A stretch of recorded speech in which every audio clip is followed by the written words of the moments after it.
নমস্কার বন্ধুরা, আমার সাধারণ রান্নাঘরে আপনাদের সবাইকে সাদর আমন্ত্রণ। এবারে শুরু করছি আমি আমার রান্নাবান্না। আজকে ঝিঙের একদম খুব সুন্দর মুখরোচক একটা পদ নিয়ে হাজির হয়েছি। এবারে আসুন রান্নাটা শুরু করা যাক। নিয়েছি ঝিঙে, এরকম কচি কচি ঝিঙে আর পোস্ত আর মুগ ডাল দিয়ে আমি একটা দারুণ স্বাদের রান্না করব। আশা করছি এটা আপনাদের খুব ভালো লাগবে খেতে, একদম অন্যরকম রান্না। প্রথমে ঝিঙেটা আমি ছাড়িয়ে ধুয়ে কেটে নেব।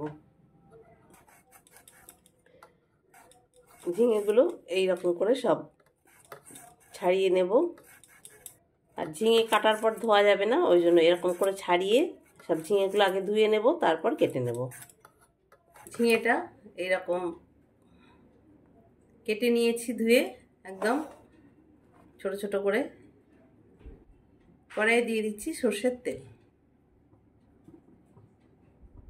তেলটা গরম হয়ে গেছে, দিয়ে দিচ্ছি একটা শুকনো লঙ্কা আর সামান্য একটু জিরে।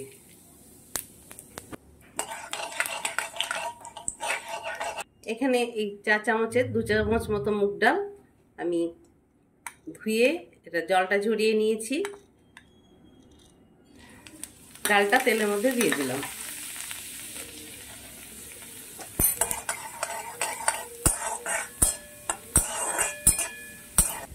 একটু আদা গ্রেট করে নিয়েছি, আদাটাও দিয়ে দিচ্ছি।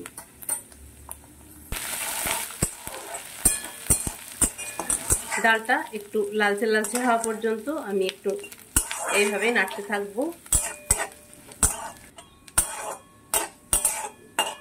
আদা আর মুগ ডাল ভাজা গন্ধটা কিন্তু খুব সুন্দর বেরিয়েছে। এই যে এরকম লালচে লালচে হয়েও গেছে ডালটা।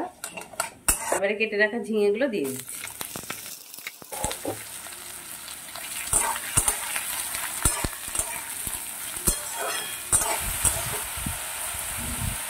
ঝিঙে দিয়ে প্রচুর তো জল ছাড়েই, ঝিঙেতে আলাদা করে আমি জল দিচ্ছি না। দিয়ে দিচ্ছি পরিমাণ মতো লবণ, দিয়ে দিচ্ছি স্বাদ হওয়ার জন্য একটুখানি চিনি।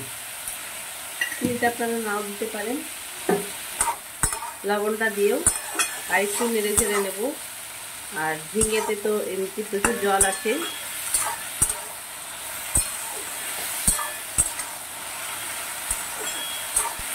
গ্যাসের আঁচটা কমিয়ে ঝিঙেটা ঢাকা দিয়ে দেবো।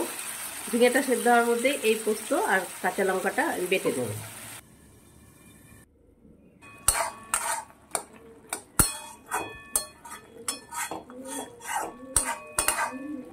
পোস্ত আর কাঁচা লঙ্কা বাটাটা দিয়ে দেব।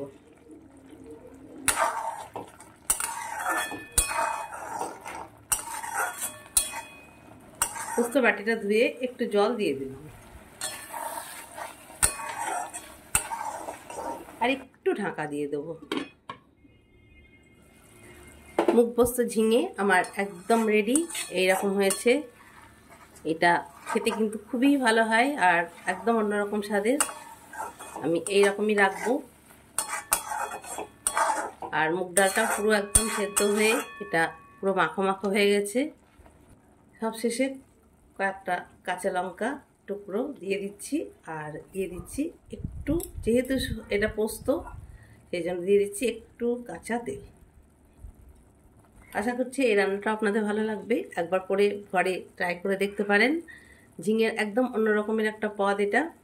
আর এটা খেতে কিন্তু একদম অন্য ধরনেরই স্বাদ হয়। আগামী দিনে আবারও অন্য কোনো ভিডিও নিয়ে আপনাদের সঙ্গে দেখা হয়ে যাবে। ততক্ষণের জন্য ভালো থাকুন, আনন্দে থাকুন। ধন্যবাদ।